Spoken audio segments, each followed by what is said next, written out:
but the Patriots have a quarterback battle brewing. Could Cam really lose the starting job to Mac?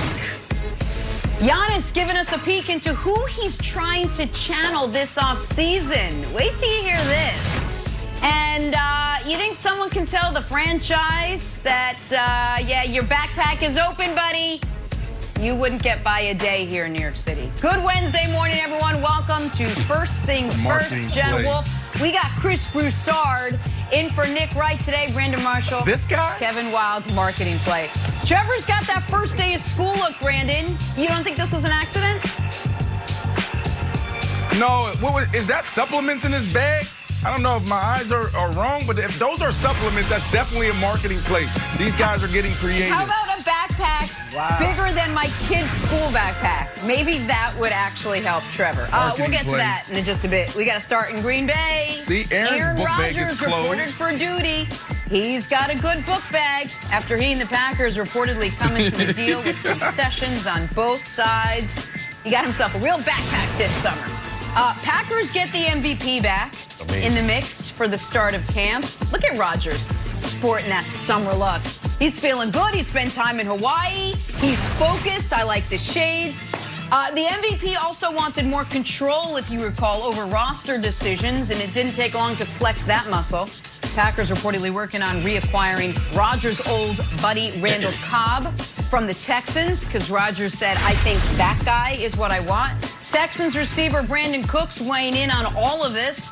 He said you meet people and they become family right away. Randall Cobb, go back home and set it off. Nice to hear. Brandon, what is your reaction to all of this? I love it, Jenna. 2014, Randall Cobb went off. He was in Green Bay. His biggest year, 1,300 yards. 2019 had a good year. I mean, for most receivers, it may be a great year, but he had 800-something yards in Dallas, okay, with Dak Prescott. Look, why am I highlighting those 2 years?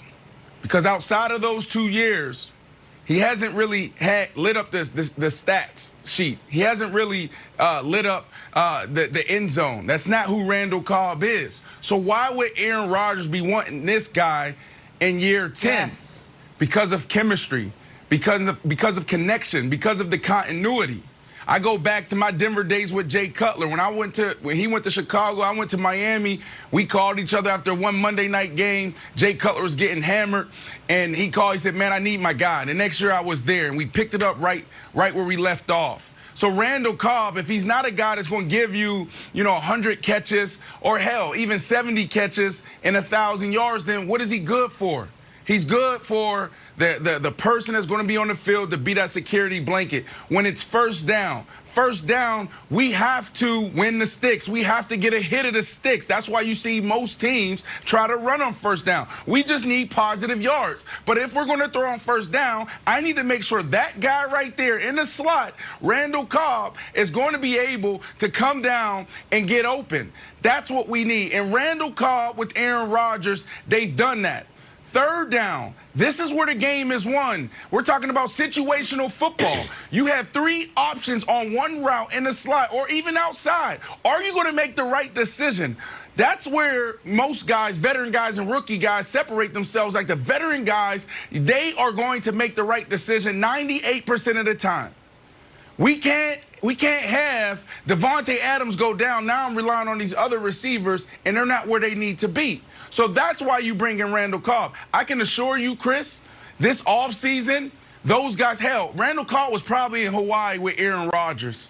They probably didn't talk about it on social media. They probably didn't, put any videos out there. But I can promise you, Aaron Rodgers had Randall Cobb there and was like, hey, let me see you run this option route. Let me see you run this basic route. Let me see you get to the numbers, run up the seam, and break through for cover 2. I promise you. Why do you think Aaron Rodgers? Why do you think Aaron Rodgers is saying, hey, go get my guy? You got to trade for him as well. He's not a free agent. Think about it. It sounds like the House of Athlete has a scoop. You want to tell us? You want to put that on the record? Because, you promised. That's a big word. You promised. But look, I'm in agreement. It's a big word. I'm in agreement with you, Brandon. Yes. Everything you said, I agree with. I love Randall Cobb. The numbers, I don't care about because he is a professional receiver. And Rodgers hasn't had a really good slot receiver since Cobb left. So you team him with Devontae Adams. You got Valdez-Scantling still. Robert Tonyan is really, played well last year at tight end. What I'm saying is this. No more excuses. All right, for 10 years, I've been hearing excuses for Aaron Rodgers not to get to another Super Bowl. The defense this. They don't draft skill position players. They just brought in Amari Rodgers, too. So, look now, Brandon, listen. They got a great receiving core now, right? Adams, Cobb. The rookie Rodgers out of Clemson looks like he could be good. I mentioned Tonyan. They got great running backs. Aaron Jones was fourth in the league last year rushing. You got A.J. Dillon, the big bruiser, to give them a different look. The defense was, ninth in the league last year. I'm not saying they're the 85 Bears, but they were ninth in the league last year. That's good enough. And I'm expecting the Smith boys, Zadarius and Preston, to have bounce-back years after falling off a little bit last year. The offensive line is solid. What I'm saying, Brandon, is no more excuses. They've got enough to get to the Super Bowl. Tampa Bay and Green Bay are the two best teams in the NFC. I'm going with Tampa Bay. But I'm just saying, if you're Aaron Rodgers, I'm looking at you, I'm saying, the other contenders got a 43-year-old quarterback. You're coming off an MVP season. You're 37 years old, 38, whatever. Goodness. Go ahead and get this thing done. Get it done. You posted the picture. You posted the picture. Jordan respond to him, and then I'll close You posted Jordan and Pippen. What they do in their last dance? Respond to him. What they do in their last dance? And then I'm going to close this segment out. Go ahead. They won. Right, but you need one more piece. You need one more piece, Broussard. I think the bigger story is that the Packers brass is finally listening to Aaron Rodgers. And if you were just a Randall Cobb signing away and could have avoided this, you should have done it a long time. But there's one other outstanding wide receiver in Buffalo, Brandon. So guess what? If I'm Brian Gutekunst, guess what I'm doing? I'm sending that old private jet to pick up my man, Jake Kumerow. Jake Kumerow, come on back, buddy. Join the Packers. Aaron Rodgers wanted you. Brian Gutekunst waved the guy. Aaron Rodgers was furious. So here's the plan. Here's the plan, Brandon. Don't even tell him. Don't even tell Aaron Rodgers that you're signing Jake Kumerow. Make it like one of those viral videos where it's like, oh, good news. Hey, Grandma, guess what? It's your sister who you haven't seen from Naples and brought you together. Everybody start crying. It's a fantastic thing.